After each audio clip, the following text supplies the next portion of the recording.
This is the move of the month for June. So it's a combination of rasteira, tesoura de chão, and the AU trocado.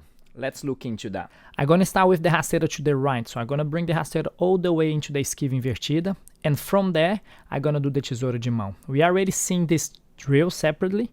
So you can do the easy version where you just step the leg and then open the leg. Or you can just hop into it. And then we're going to spin all the way around to the esquiva invertida on the other side.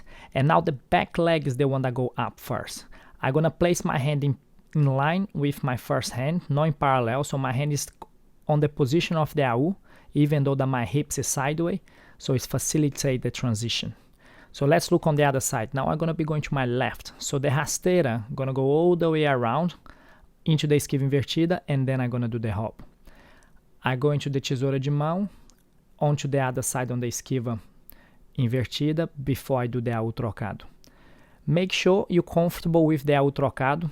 So there is that drill separately. You can look into the video library and drill that as many times as you want until you get used to it. You don't need to bring the leg all the way up as I'm doing here on the video. You can just build up by doing the hops until it's comfortable for you.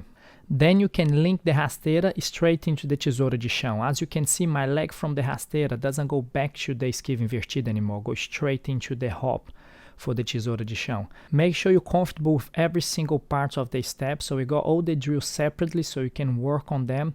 If you get stuck on any of them, you can just go back to it or do the easy version of it. I hope that helped, and I see you on the next one.